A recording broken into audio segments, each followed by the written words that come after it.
সুজন, কলেজের পাটা শাস্তি করতে দিচ্ছে না। আচ্ছা বুঝছি দাঁড়া, আমি নিয়ে দিচ্ছি। লাড়ি গুস্তা আমার মারার লেগে না, এই নলাজ তুই ভালো হবে কবে? যেদিন আমার মনের আশা পূরণ হইব ওই দিন ভালো হবো। আজকে আমি পূরণ করতেছি, তুই দাঁড়া। আজকে যদি তোরে আমি হাতের কাছে পাইতাম না।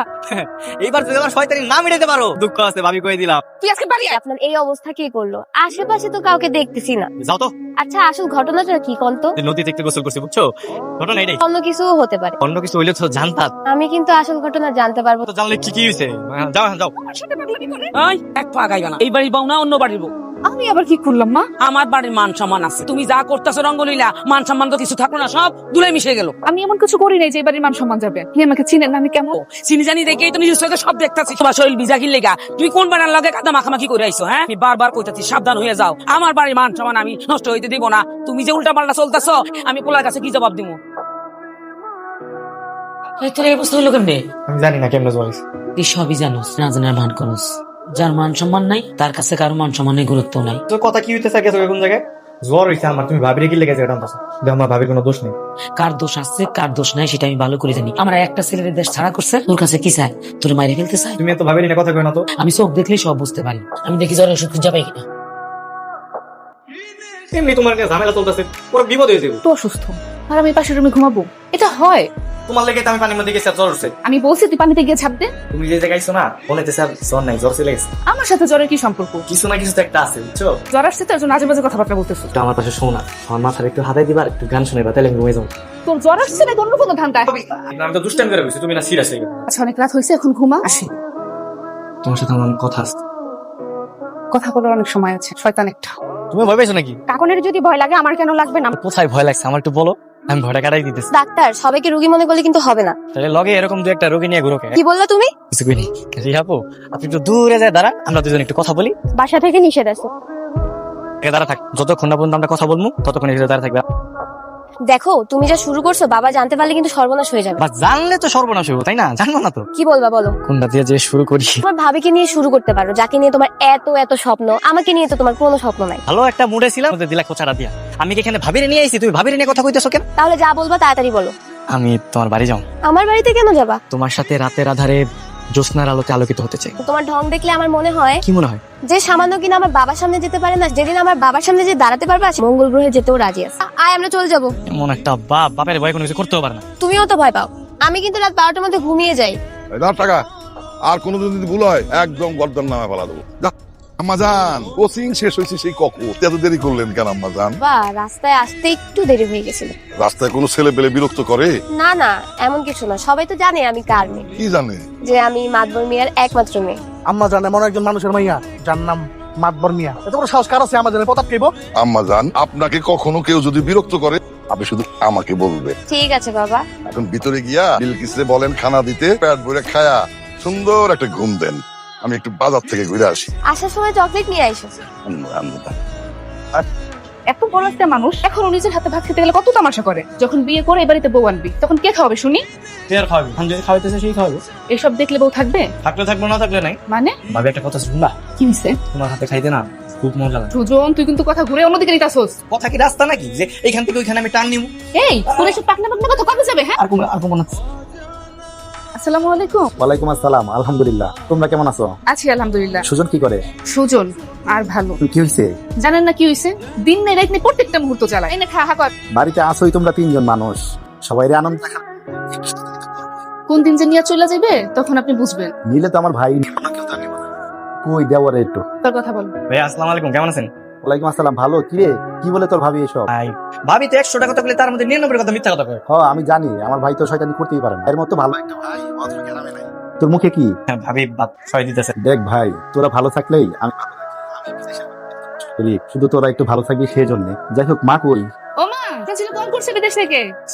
হ্যালো, আসসালামু আলাইকুম, কেমন আছো মা? মা চলে গেছে তাই বলে কি খাওয়া না? আছে রে বাবা, কোন রকম আছে না থাকার মতন। কেন, কি হয়েছে? কোনো সমস্যা? সমস্যা তো বিরাট সমস্যা। কি হয়েছে আমার বলো তো মা। কইতে গেলে আবার পর থেকে কি হয়ে যায়, উল্টা ঝামেলার সৃষ্টি হইব। আচ্ছা বাবা, তুই আসোস কেমন? আমি বিদেশের বাড়ি এত কষ্ট করে খেয়ে না খেয়ে পড়ে আছি, শুধু তোমরা একটু ভালো থাকবা। যখন দেখি তুমি মন খারাপ করে রাখো তখন কি আর ভালো লাগে? কি হয়েছে আমারে বলো। তুই যেই বউ বাড়িতে রাইখা গেছস, সারাদিন বিলি বিলি ঘুরে নাচানাচি কুদাকুদি পানিত নামে কাদাত নামে যা মনে চায় তাই করে। আমি যদি কিছু কই আমার মন যা চায় আমি যা ইচ্ছা তা করবো। আপনার কাছে আমার তো কথা দিয়ে চলতেইব কেন? মায়া এসব বলছে তোমাকে, তুমি মায়াকে ফোনটা দেও তো। থাক বাবা থাক। তারপর আমার লগে আমার খারাপ আচরণ এত বড় সাহস হয় কি করে? তুমি কিছু বলো না ওরে? কিছু একটা করলে থেকে কোনটা কইলে আমার লেগে ঝামেলা সৃষ্টি হইব, তোর লেগে ঝামেলা সৃষ্টি হইব। মা তোমার কিছু করার দরকার নাই, যা করার আমি করতেছি। বাবারে টাকা পাঠাস নাই অনো? টাকা চাইরা দিছি মা, 2 দিনের মধ্যে পাওয়া যাবে। আচ্ছা ঠিক আছে বাবা, আসুন।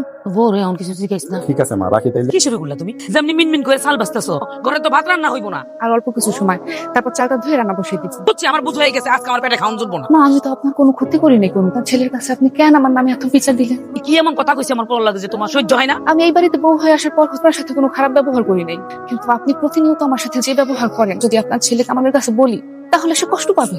তুমি মনে হয় আমার পোলার কাছে কিছু কও না? সংসারে যা কিছু সবই তো করে দাও। আমি কোনোদিন কামালের কাছে কিচ্ছু বলি নাই। কেউ যদি কারোর লাগে ফোনে কথা কয়, কান পাইতা শুনতে হয় না। আমি আমার পোলার লাগে কথা কইলে তুমি কান পাইতা শোনো, এগুলো হলো কুটলানো, এগুলো কিন্তু ঠিক না। তাড়াতাড়ি রান্না শেষ করো, আগুন পেটে জ্বললে মাথাও কিন্তু গরম হয়ে যাবে, তখন কিন্তু উল্টাপাল্টা কিছু একটা করে এলাম। বিলে একটা ঘরে আনছি। সুজনের মতো কিছু মানুষ লাগবে যাতে যে এরকম গভীরতা চলে আসতে পারে। এত রাতে তুমি এখানে কেন আইছো? আমি সত্যি আসতে চাই না, বুঝছো? তুমি যদি রাগ করো এই কারণে আসো। আসতে বলছি তো আসছো, এখন যাও। মাত্র তো আসলাম, কথা তো শেষ করতে পারলাম না, এর মধ্যে তুমি তারাই দিতেছো। তো এতক্ষণ যেগুলো বলছো সেগুলো কি? বলতো সারমর্ম শুরু করছি, এখন পুরো কথা বাকি আছে, তুমি শুনবা না? ঠিক আছে বলেন সুজন সাহেব। তুমি একটু গেটটা খুলে। কি বললে তুমি? বাবা আসার সময় হয়ে গেছে, যে কোনো সময় চলে আসবে, তুমি এখান থেকে তাড়াতাড়ি ভাগো। এটা নিয়ে তো এখন ভাইবা লাভ নেই, তাই না? গেট খুলে কত কি হয়ে যাবে সেটা আমি ভালো করেই জানি। বুঝছি, তুমি তো বুঝতেই গেছো, তাহলে তার গেটটা খুলবা না, তাই না? না ভাই, যদি আশেপাশে কেউ দেখে ফেলে কেলেঙ্কারি হয়ে যাবে। বাবা আসতেছে মনে হয়, তাড়াতাড়ি ভাগো। তুমি গেটটা খোলা, ভিতরে লুকাই, তোমার বাবা ঘুমাই গেলাম, বেরো যাবো না।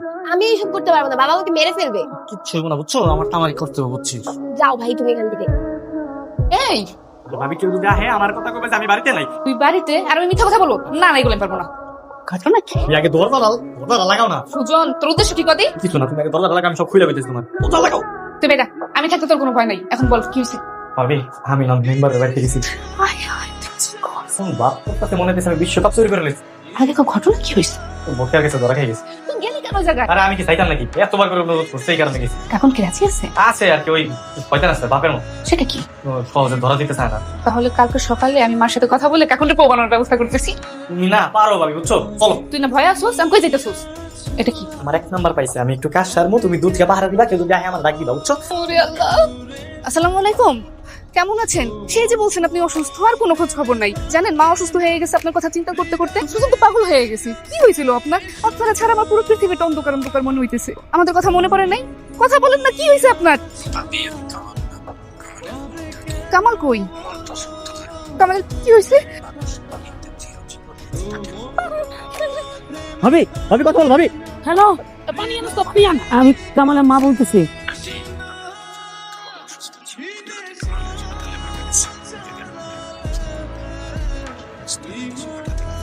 আমার ভাই লাস্টে পাঠানোর ব্যবস্থা করেন, কত টাকা লাগবে আমি আমি ম্যানেজ করতে।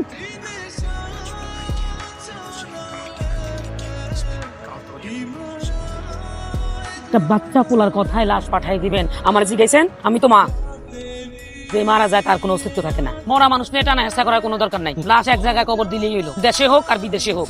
আপনারা ওইখানে ওরে মাঠে দিয়ে দেন। দেশে লাশ আনার কোনো দরকার নাই, পাঠানোর দরকার নাই। আর আমার কাছে লাশ আনার টাকা নাই, আর থাকলেও আমি দিব না। মরা লাশের পিছনে আমি কোনো টাকা খরচ করবো না। মরা মানুষ কোনো কাজে আসে না। তুমি কোনো চিন্তা করো না, আমি ভাইয়ের লাশ আনার ব্যবস্থা করতেছি। যেখানে মা লাশ আনতে রাজি না, সেখানে তুমি কি করবে ভাই? হ্যালো, আমি তার বউ বলতেছি। দরকার হলে আমি আমার জীবনের বিনিময়ে আমার কামালের লাশ দেখতে চাই। ওই টাকার ব্যবস্থা করতেছি ভাই, আপনারা লাশ পাঠানোর ব্যবস্থা করেন ভাই। এতটুকু উপকার করেন এই ফোনটা।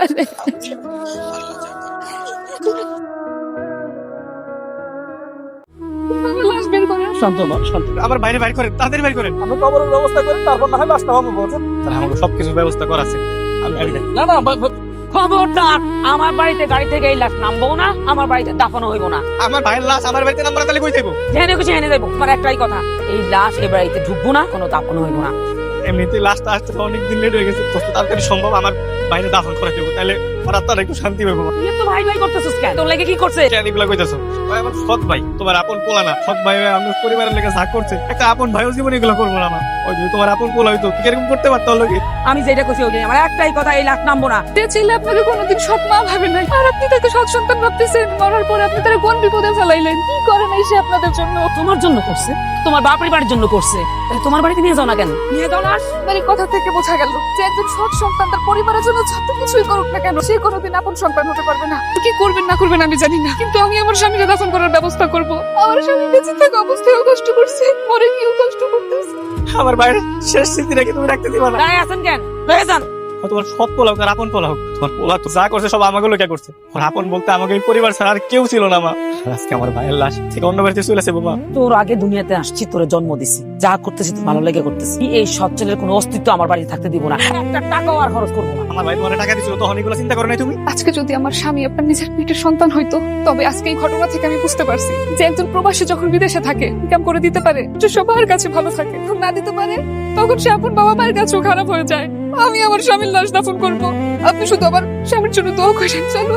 আপনাদের মধ্যে রহিমা বেগম কে? আমি রহিমা বেগম, আপনারা না। আপনার ছেলে ওমান থাকা অবস্থায় একটা জীবন বীমা করেছিল জানান? আমরা জানতে পেরেছি গত মাসে আপনার ছেলে ওমানে মারা গেছে। কত টাকার বিমা করছে? 5 বছরের জন্য করছে, প্রতি মাসে 50,000 করে। 4 বছর 5 মাস হয়ে গেছে। ভাই তো নাই। আপনার ভাই যখন বীমা করছে নমিনি হিসাবে আপনার মা রহিমা বেগমকে দিয়ে গেছে। এই টাকা রহিমা বেগম ছাড়া কেউ তুলতে পারবে না। আমরা কাগজপত্র সব রেডি করে রাখছি, এখন আসি। আসসালামু আলাইকুম। খবরদার, আমার ছেলে লাশ নিতে হইলে আমার উপর দিয়ে নিতে হইব। বাবারে আমি পাপ করছি, আমি বুঝি নাই। আমার পোলা আমারে তো ভালোবাসছে, আল্লাহ তুমি আমার মাফ করে দাও। গরম কিছু কেন, গরম পানি কর, গোসল করাইয়া সাজাইয়া দিব। মা আমারে তুমি মাফ করে দিও।